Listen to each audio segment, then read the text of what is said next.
और इसीलिए मैं ये अंतिम प्रयास करने आया कि आप सभी इस महाभारत को, इस महायुद्ध को रोकने के लिए मेरी सहायता करें।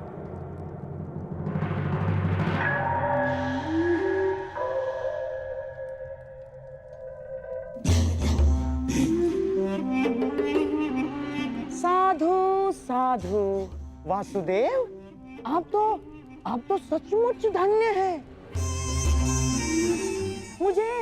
मुझे स्मरण नहीं होता कि कितना समय हो गया ऐसे शांतिपूर्ण वचन सुने हुए।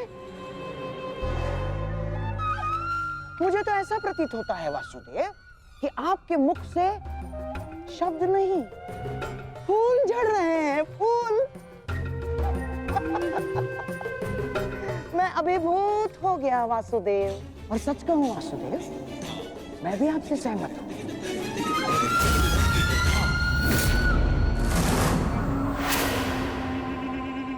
मैं भी नहीं चाहता कि ये युद्ध हो ना। अमाश्री, ये क्या कह रहे हैं आप? हाँ दुर्योधन, वासुदेव बिल्कुल उचित कह रहे हैं। हमें इस युद्ध को रोकने का पूरा प्रयास करना चाहिए, समझ गए?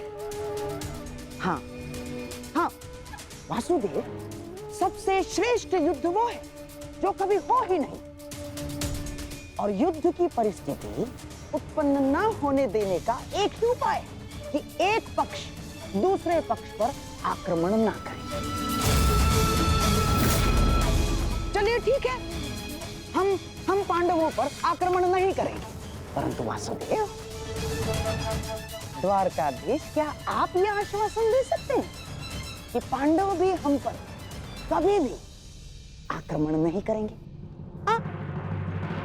कभी भी। गांधार नरेश, आप आक्रमण के संदर्भ में बात कर रही हैं, और मैं यहाँ युद्ध की आवश्यकता को ही समाप्त करने के विषय में बोल रहा हूँ। अच्छा ऐसा है।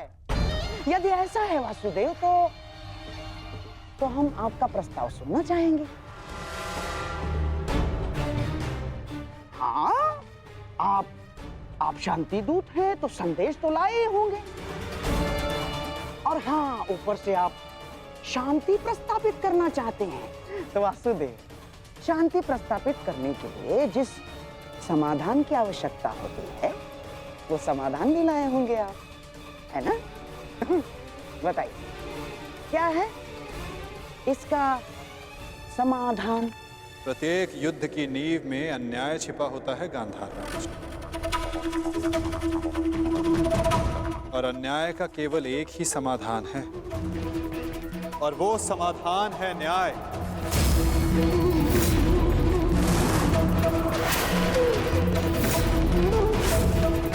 वो न्याय जिस पर केवल पांडवों का अधिकार है, उनसे किए गए वचनों को ना निभाने का न्याय, उनसे किए गए वचनों को ना पूर्ण करने का न्याय। इस भरी सभा में जो अधर्म हुआ, जो अन्याय हुआ, उसके प्रति न्याय। महाराज धृतराष्ट्र, मैं यहां पांडवों की ओर से उनके साथ जो अन्याय हुआ, उसका न्याय मांगने आया। कैसा अन्याय वासुदेव? वो अन्याय जो एक धर्म सभा में एक अधर्म द्यूत माध्यम से हुआ था। वो अन्याय जो कुरुकुल के ज्येष्ठ जनों के समक्ष कुलवधू पांचाली के साथ हुआ। यदि उस अन्याय का त्राण हो तो इस महायुद्ध को रोका जा सकता है।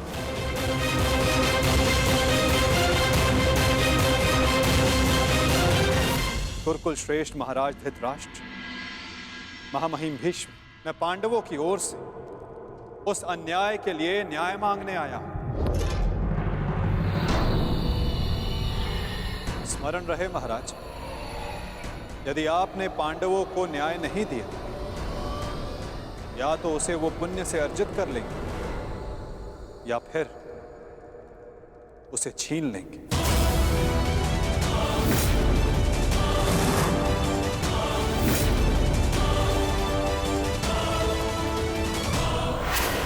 निर्णय आपका है। वासुदेव, आप यहाँ शांति प्रस्ताव लेकर आए हैं या हमें धमकाने आए हैं? वो उस द्यूत में जो कुछ भी हुआ सबकी उपस्थिति में हुआ, युधिष्ठिर की इच्छा से हुआ। अरे वो हार गया, अपना राज्य हार गया, वो उसका प्रारब्ध था। छलबद्ध अन्याय को प्रारब्ध नहीं कहा जा सकता युवराज। जिस प्रकार मंदिर में किए गया पाप पुण्य नहीं बन जाता, उसी प्रकार धर्मवीरों की उपस्थिति में सभा में किया गया धर्म नहीं बन जाता। धर्म कौन सा धर्म? कोई धर्म नहीं हुआ। नारी नारायणी होती है युवराज, और भरी सभा में एक नारी का, एक कुल वधू का वस्त्र हरण अधर्म नहीं?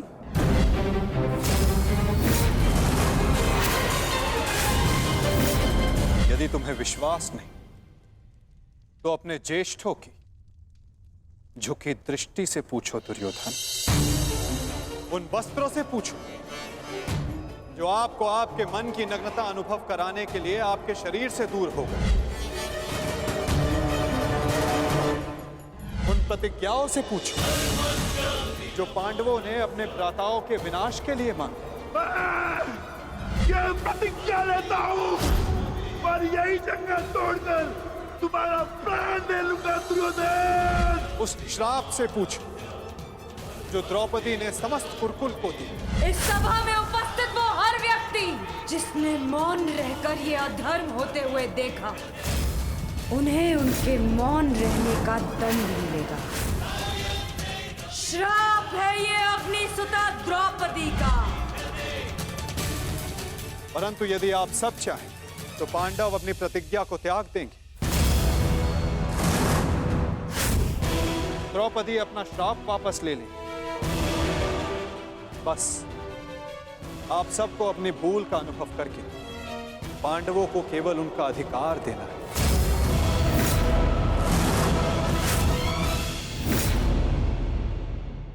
आप सबको अपनी भूल का अनुभव करके पांडवों को केवल उनका अधिकार देना है। ये कैसा न्याय है वासुदेव?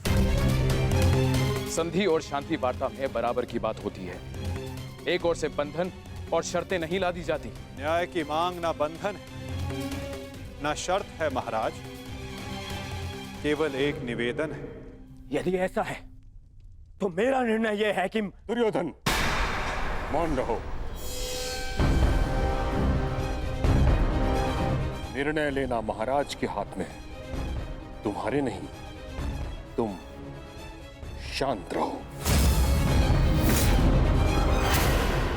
राजा होने के नाते मेरा कर्तव्य है कि मैं सबकी बातें सुनूं ताछरी, अपने मंत्रणाकारों का सम्मान करूं। दुर्योधन युवराज है, हस्तिनापुर का भवी महाराज है, इसलिए इस संदर्भ में मैं अपने पुत्र और हस्तिनापुर के युवराज दुर्योधन को अपना निर्णय प्रस्तुत करने की अनुमति देता हूं।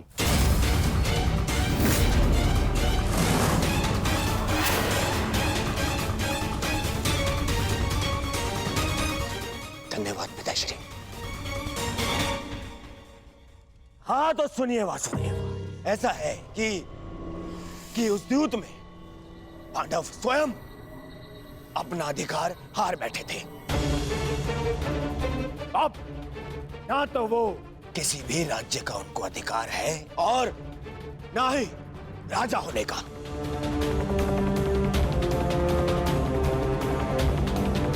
इसीलिए मैं दुर्योधन ये घोषणा करता हूं कि हस्तिनापुर आपका ये शांति प्रस्ताव ठुकराता है।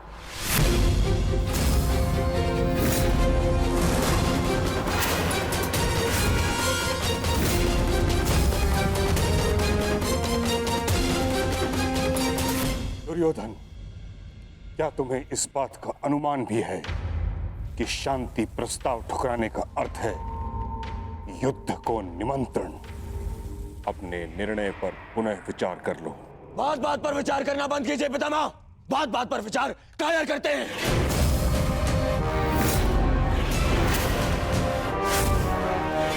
योद्धा का जन्म ही युद्ध के लिए होता है और मैं इस युद्ध के लिए प्रस्तुत हूं।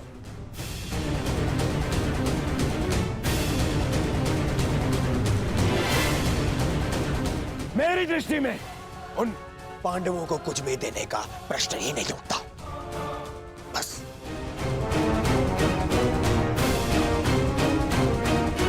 मैंने ये सभा समझौते के लिए रखवाई थी, ना कि अपने ही अधिकार के त्याग के लिए। ये मेरा अंतिम निर्णय है। मैं उन पांडवों को इंद्रप्रस्थ नहीं दूंगा तो नहीं दूंगा।